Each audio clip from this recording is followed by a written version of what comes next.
시청자 여러분, 안녕하십니까? 더 인터뷰의 이규진입니다. 여러분이 만약 억울하게 살인죄 누명으로 대법원에서 유죄가 확정된다면 이를 뒤집을 수 있을까요? 지푸라기라도 잡는 심정으로 누군가 여러분을 도와주기를 간절히 바랄 것입니다. 불가능에 가까운 대법원 판결을 뒤집는 재심. 이런 재심 사건에만 도전하는 변호사가 있습니다.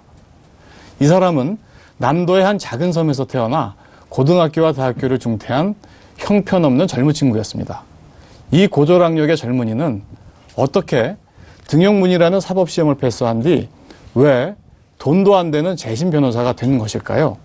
지금 그의 이야기를 만나러 갑니다.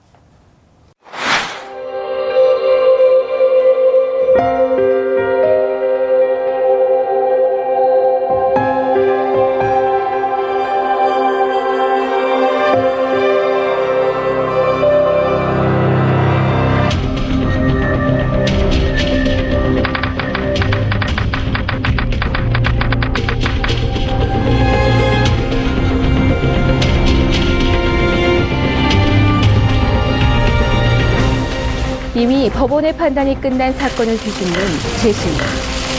일반 재판보다 몇 배의 시간, 몇 배의 노력이 필요로 한 힘든 과정이다. 운명처럼 찾아온 수원 노숙 소녀 살인 사건. 이 사건을 재심으로 이끌며 그의 재심 인생이 시작됐다. 박준영 변호사. 그는 모든 것을 벼랑 끝으로 내던지고 외로운 싸움을 자처했다. 김신의 친부 살인사건, 익산약촌 오거리 택시기사 살인사건, 삼내 나라슈퍼 3인조 강도 치사사건. 모두 그가 맡은 재심사건이다. 아무도 들어주지 않는 억울한 사연을 가진 힘없고 가난한 사람들. 그들의 재심을 위해 그는 오늘도 불철주야 바쁘게 뛰어다니고 있다. 사회적 약자를 위한 사건이기에 수임료조차 받을 수 없는 상황. 재심 사건에 집중하며 돈 되는 사건을 맞지 못한 탓에 파산 위기에 이르렀다. 답답한 상황 속에서 그의 손을 잡아준 건 시민이었다. 그 계기를 만들어준 박상규 기자. 스토리 펀딩을 통해 재심 사건과 박 변호사의 이야기를 널리 알렸다. 주민들이 김신혜 씨 사건 같은 경우에 전혀 거의 모르고 있었습니다. 이 사건을 과연 주민들한테 알리고 어떻게 공감을 이끌어낼 것인가, 그거에 대한 고민과 걱정이 굉장히 컸는데, 저희가 변호사님과 함께 힘을 합쳐가지고 약 3개월에 걸쳐서 기획을 진행하다 보니까 처음에 사람들이 의문을 품고 그 다음에는 이런 일이 있었구나 관심을 표하다가 나중에는 저희가 쓴 기획기사에 대해서 굉장한 관심과 호응을 나타내더라고요. 일반 시민이라는 든든한 지원군을 만나 척박한 상황 속에서도 희망을 버리지 않은 박준영 변호사. 옥살이를 계속 할 수밖에 없었던 상황을 알았던 거예요. 도와줘야지 방송도 하고 재심도 하는 그런 상황이 벌어질 것 같아서. 사회 약자 편에 서서 하는 그의 일이 하나도 거룩하지 않다며 인간으로서 최소한의 존엄을 지킬 수 있는 사회를 만들어 가겠다고 말하는 재심 전문 변호사 박준영. 그를 만나본다. 네, 정말 다양한 수식어가 있는 분이죠.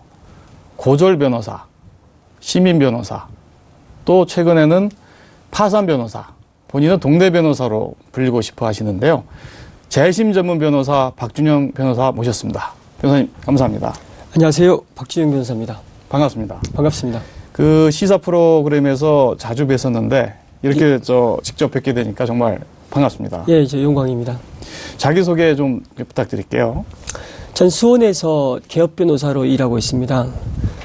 변호사를 한 지 한 10년 좀 넘었고요. 특별하게 어떤 전문 영역이 있는 건 아니고 형사사건이나 이런 재심사건을 주로 했습니다. 그리고 또 지금은 거의 파산 상태에 이르렀다가 시민분들의 후원으로 다시 살아난 상황입니다. 네, 그렇게 그 힘든 그 파산이라는 그런 경제적 어려움까지 겪게 된 그런 이유가 재심 사건 때문이라고 그러는데요. 재심이 뭔가요? 재심이라는 것은 말 그대로 다시 재판한다는 건데요. 네. 원칙적으로 판결이 확정되면 다시 다툴 수 없는 게 원칙입니다. 네. 이 법적 안정성의 문제, 그리고 신급제도의 문제이기도 하죠. 그런데 확정된 판결에 정말 간과할 수 없는 위법이 있는 경우에는 다시 다툴 수 있게 하는 것이 정의에 부합합니다. 그래서 이런 확정 판결의 오류를 시정하는 것이 정의에 합치된다고 보여지는 경우에 예외적으로 허용하는 게 재심입니다. 그러면 재심 사건 재판은 한 번만 하게 되는 건가요? 재심은 우리 형사 재심의 경우에 한정해서 말씀드리면 재심은 동일한 사유로 다시 청구하지 못하도록 되어 있습니다. 네. 그렇기 때문에 한 번의 기회라고 볼 수 있습니다. 딱 재판을 한 번만 하는 거군요. 아니 뭐 그건 아니고요. 재심을 청구할 당시에 그 동일한 사유로 다시 청구를 못하게끔 되어 있기 때문에 네. 재심 청구는 단 한 번의 기회라고 볼 수 있고요. 네. 재심이 개시된 이후에는 일반 형사 절차와 동일하게 갑니다. 그래서 그렇군요. 1심에서 재심이 개시되면 그 층급에 따라서는 3심까지 갈 수도 있는 겁니다.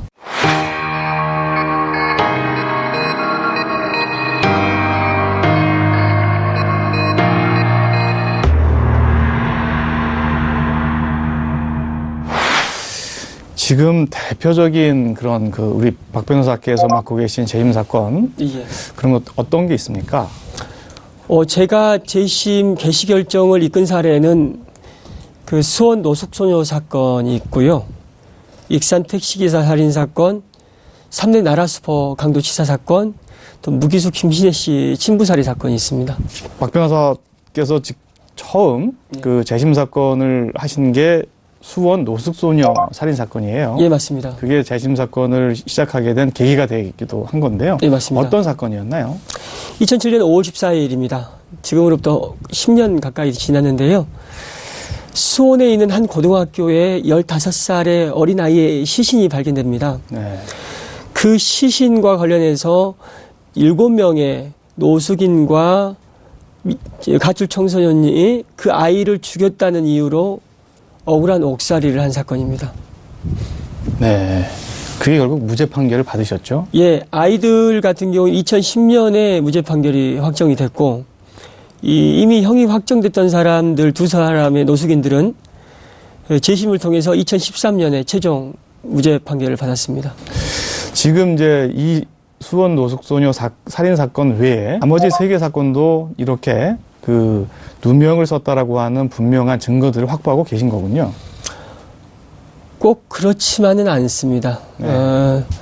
이 3대 나라수퍼 사건과 익산 택시기사 살인 사건의 경우에는 진범이 나타났었죠, 한때. 아, 그런가요? 그렇기 때문에 어찌 보면은 실체가 아주 분명해졌는데, 예. 이 무기수 김신혜 씨 사건 같은 경우에는 제가 이제 재심 개시 결정까지는 관여를 주도적으로 했었고, 지금은 이제 검사가 재심 개시 결정에 대해서 불복해서 고등법원에 사건이 가 있는데요. 지금 대한변호사협회 차원에서 관여가 되어 있습니다. 근데 그 사건의 경우에는 지금 법원에서 인정한 재심 사유는 무죄를 입증할 명백한 증거가 발견됐다는 사유가 아니라 그 당시에 수사 과정에서 도저히 감내할 수 없는 위법이 있다는 거였습니다. 네, 그렇군요. 물론 그분의 어떤 억울함은 저도 공감을 하고 있지만 일단 그 억울함이 공적으로 지금 확인받은 상황은 아닙니다. 그렇군요. 예.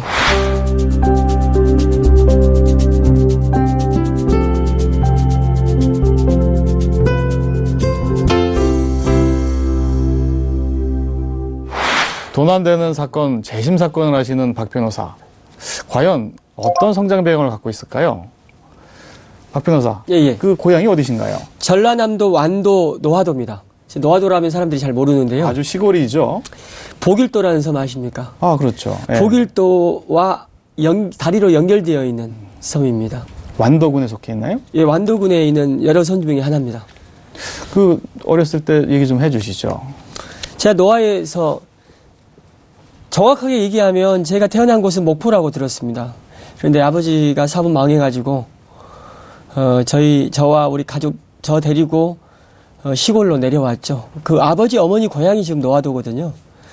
그래서 이제 저는 그 시골에서 중앙초등학교, 노화중학교, 노화고등학교를 나왔는데 또 정확히 얘기하자면 중학교를 재학 중에 이제 광주로 잠시 전학을 갔다가 거기서 제가 방황을 하는 바람에 여기서 학교를 그만두고 다시 시골로 내려와서 노아종합고등학교를 나와서 목포대학교 전자공학과를 진학을 했습니다. 근데 한 학기를 다니고 이제 그만두고 복학을 하지 않고 사법시험을 공부했습니다. 예, 지금 박 변호사 직접 말씀해 주셨지만은 예. 제가 말씀 들어보니까 학창 시절에는 문제 청소년까지는 아니더라도 좀 노는 청소년 이렇게 좀 열심히 학업을 하지 않은 그런 그 학생이었어요. 예, 비정상적이었죠. 예. 정상적이면 학창 시절에 공부도 좀 하고 선생님 말씀 듣고 또 그런 어떤 학생의 본분을 지켜가면서 했어야 될 일을 했어야겠죠. 그래서 저 같은 경우에는 거의 방황하면서 문제 행동 일으키고 또 제가 무기정학까지도 받았거든요. 그래서 예. 제 학창 시절에 대한 얘기는 좀 부끄럽습니다, 솔직히. 그리고 또 예. 최근에 이제 강연 요청이 여기저기서 오긴 하는데 중학교, 고등학교에서 강연 요청 들어오면 참 망설여져요. 예. 도대체 뭘 얘기할 것인가? 아, 그런가요? 예. 그 소위 명문대도 아니고요. 예, 예. 그리고 대학을 다 다니신 것도 아니고 고등학교 때 공부를 열심히 하신 것도 아닌데 어떻게 이렇게 높은 그 고지인 그 난이도가 높은 사법시험에 도전하실 수 있었는지 자신 있으셨나요? 어떠셨나요? 그러니까 어찌 보면 참 지금 생각해 보면 참 무모한 결정이었던 것 같아요. 앞뒤 안 가리고 그냥 생각하고 해버렸던 것 같은데 그 당시 시험에 도전할 때만 해도 주변에서 말이 많았습니다. 감히 네가 어떻게 사법시험을 본다고 하냐 욕도 많이 얻어먹었고요. 그래서 저는 좀 약간 지금도 그러지만 제가 여기까지 오게 된 가장 결정적인 어떤 이유는 약간 저는 좀 상황을 좀 긍정적으로 보는 부분이 좀 있습니다, 일단은. 그리고 또 제 운명에 대한 낙관하는 어떤 경향도 좀 있습니다. 그게 어떤 거냐면, 시청자분들이 많이 또, 의아해 하시고 또 어떤 분들은 좀, 웃으실 수 있는데요.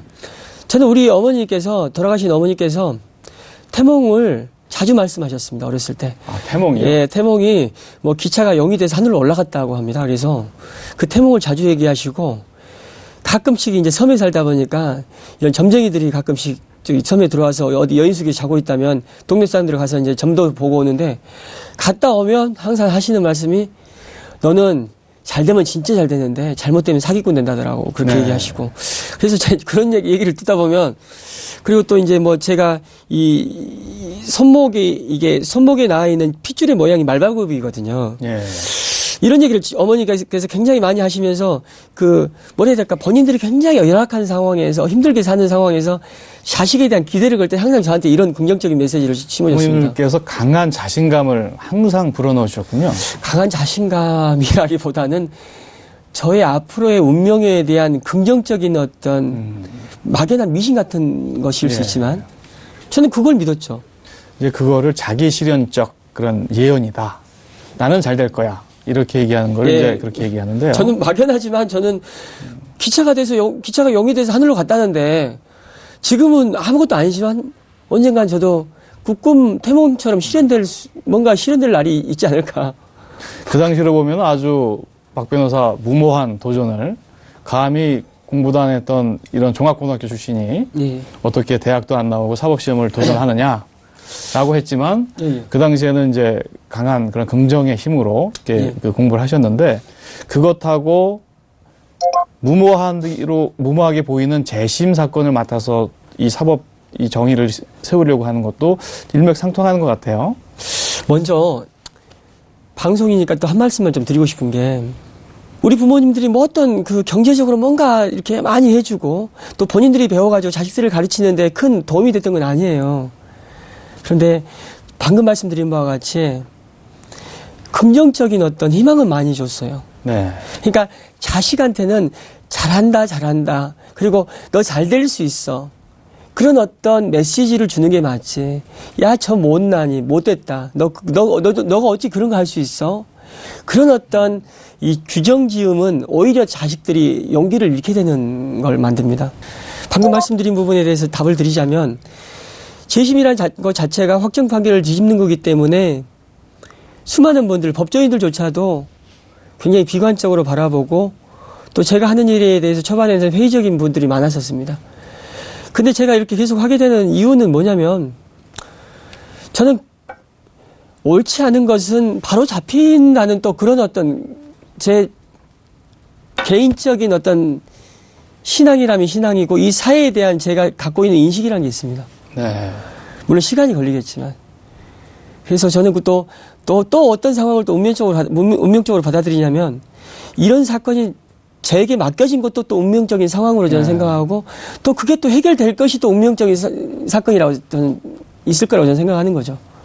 긍정의 힘으로 또 재심 사건도 이렇게 수행을 하고 계시다 이렇게 말씀. 긍정의 힘으로 안 됐던 게 딱 한 가지였습니다. 예. 이 여자친구 만나는 것과 맞습니다. 좋아하는 사람 꼬시는 거 그거는 긍정의 힘으로 안 됩니다. 연애 영역은 조금 다른가 보네요. 예. 긍정을 하고 내가 자신감이 있다라고 해서 무조건 이 어려운 사법고시를 패스하지 못하지 않습니까? 예. 몇 시간 주무시고 공부하셨어요? 잠을 제가 그렇게 안 잔 건 아닙니다. 저는 기본적으로 잠을 안 자면 안 되더라고요, 공부가.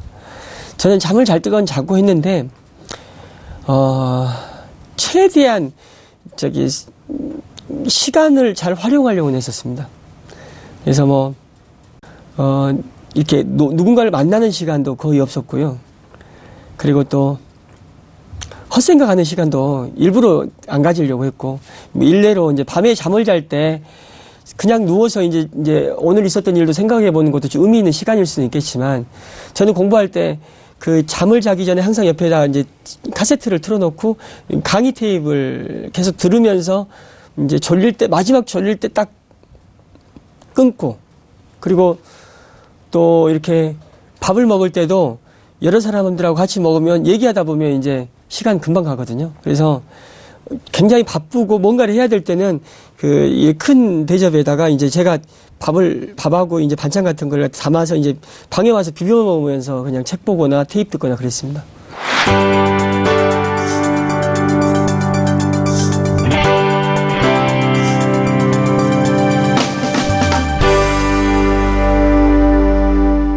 어렵게 5년 동안 그 한마디로 얘기해서 신림동 고시원에서 돌을 닦아서 사시 패스하고 예. 이제 소위 말하는 남들이 얘기하는 이제 영달의 길, 출세의 길로 이제 나서신 거예요. 연매출 4억 하는 이런 그 잘 나가는 이제 변호사, 돈 잘 버는 변호사였는데 어떻게 이렇게 재심 변호사로 됐는지. 돈을 그렇게 막 요즘에 그 정관 변호사들이 받는 수임료 보니까 제가 돈 잘 벌었다는 표현이 그분들에 비하면 맞지 않고 일반 서민들에 비하면 돈 벌었죠. 또 나름 안정적인 삶을 살려고 했었고요. 그런데 이제 사건이 사람을 또 변화하게 만듭니다. 예. 탈북자 간첩 사건을 하게 됐습니다, 제가. 네. 탈북자 간첩 사건을 하면서 물론 이념적인 부분을 논외로 하고 일단은요. 그 탈북자분들이 아주 열악한 상황에서 이 남한으로 와서 또 때로는 이렇게 자기가 하지도 않은 일에 대한 그 누명을 쓰는 그런 상황을 제가 접하게 됐거든요. 그러면서 제가 안정적으로 살아간다는 게 과연 어떤 의미인가라는 생각을 하게 됐고요. 조금 제가 할 수 있는 일, 이분들 도와서 억울함을 풀어드리는 것이 맞다고 봤고, 그러다 보니까 여기까지 오게 된 겁니다. 그런데 이런 그 약자들, 이들을 위한 그런 사건을 계속 하시는 거 보면 인간에 대한 따뜻한 그런 시선을 갖고 계시다 이렇게 생각이 드는데요. 그런 그 인권 변호사의 그런 그 역할도 하고 계시지만 사실 이 탈북자 이 사건 때문에 파산에 몰리셨어요. 예. 그 얘기 좀 해주시죠. 먼저 제가 인권 변호사라는 호칭을 듣는 것이 그렇게 달갑지는 않습니다. 네. 저 스스로도 인권 변호사는 얘기는 하지도 않고 있고요. 네. 왜냐, 제가 변호사 10년 이상 하면서 반인권적인, 때론 비인권적인, 또는 때로는 반인권적인 일도 했어요. 꼭 그런 사건을 알면서 맡은 건 아니지만 하다 보니까 이상한 사건인 경우도 있었고. 네. 그래서 앞으로 또 제가 앞으로 계속 변호사를 해야 되는 상황에서 제 훗날에 대한 제 평가의 문제라고 저는 보고 있고요. 이제 파산에 이르게 돼서 또 파산 변호사라고 또 별칭이 붙었는데 참 개인적으로는 좀 어색하기도 하고 그렇습니다. 근데 시민들이 이렇게 후원을 해줘서 다시 살아났기 때문에 또 굉장히 또 감사하게 생각하고 있습니다. 그 얘기를 조금 더 자세하게 좀 네. 해주시죠. 그러니까 지난 8월 달 네. 그때 어려운 경제적 사정을 이렇게 SNS에 올렸고 예. 시민 한 1만여 명 정도가 후원을 해서 지금 한 4억 원 정도의 예. 스토리 펀딩이 됐다. 예. 이거 이 얘기지 않습니까? 그 예. 얘기 좀 다시 좀 부탁드리겠습니다. 제가 이제 이런 파산 사건이나 탈북자 사건, 이런 허위 자백 사건을 주로 하는 과정에서 사건 수임을 못했습니다. 사건 수임을 할 수는 있었습니다. 왜냐하면 사건을 맡기려는 분들은 꽤 많았는데 돈을 받고 사건을 맡으면 이제 모든 일은 뒤틀려집니다. 돈을 받은 사건을 해야 하거든요. 그러다 보니 일의 순서도 이제 무너지고 또 억울한 분들의 억울함을 풀 수 있는 어떤 시간도 길어질 수밖에 없기 때문에 저는 참 무모했을지 모르겠지만 전념할 필요성이 있다고 보고 이제 달라들었는데 그러다 보니까 이제 굉장히 어려워졌죠. 마이너스 대출은 다 차고 적금. 그러니까 수입은 없는데 예. 있는 돈 갖고 이제 자기 돈 써가면서 예. 계속 이런 탈북자 사건, 재심 사건 예. 이렇게 하시다 보니까 예. 경제적 어려움에 빠지셨군요. 예, 제 돈도 쓰고 대출 받아놨던 마이너스 통장도 다 쓰고 그리고 주변에서 도와줬던 돈도 다 쓰고 또 결국 아주 결정적으로는 대출 만기 연장이 안 되고 또 월세가 밀려가지고 나가야 되는 상황이었습니다. 그래서 그러다 보니까 이 상황을 타개할 방법은 시민들의 힘밖에 없었습니다. 그래서 어찌 보면 도박이죠, 이것도. 아무리 좋은 일을 했다 하더라도 돈을 구걸한다는 표현이 적절한지 모르겠지만 이게 한다는 게 참 쉬운 일은 아니거든요. 그런데 시민들이 정말 누구 한 명 정말 나무라무 없이 정말 거의 100% 응원만 해주시는 거예요. 네. 후원해 주시고. 그래서 그걸 보면서 많이 놀랐습니다, 솔직히. 자, 한때는 잘 나가던 변호사에서 이제 파산 지경에 몰렸다가 네. 시민들의 후원으로 이렇게 재심 변호사로 다시 열심히 활동하게 되셨는데요. 네. 어떠십니까? 지금 만족하십니까? 네, 만족합니다. 왜냐면은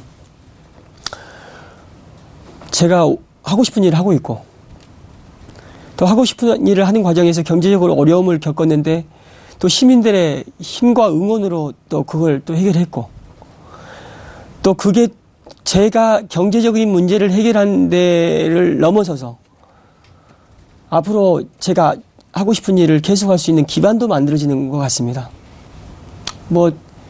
여기서 제가 만족 못할 이유가 없습니다. 예. 앞으로 계획은 이제 어떤 게 있으신가요? 저는 기본적으로 계획을 세워가면서 살았던 사람은 아니거든요. 아, 그렇습니까? 그냥 순간순간 제가 끌리는 대로 제가 이게 맞다 생각하는 대로 그냥 선택하고 살았습니다. 앞으로 계획 제가 거창하게 구상을 했던 건 아닌데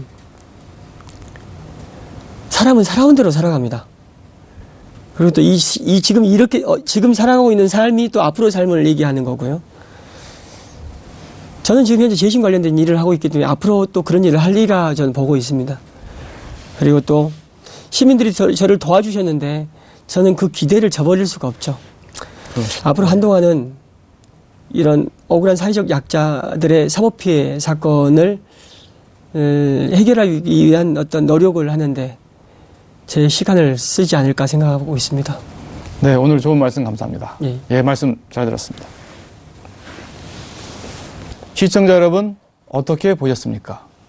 문제 청소년 박준영이 시민 1만 명의 든든한 후원 속에 대한민국 최초의 재심 전문 변호사가 된 것은 단지 우연만은 아닌 것 같습니다. 진실과 사법정의라는 무엇하고도 바꿀 수 없는 공동체의 가치를 되살려내는 박 변호사의 고군분투, 앞으로도 기대해봅니다. 이규진의 더 인터뷰, 오늘은 여기까지입니다. 다음 이 시간 특별한 인생 이야기로 돌아오겠습니다. 감사합니다.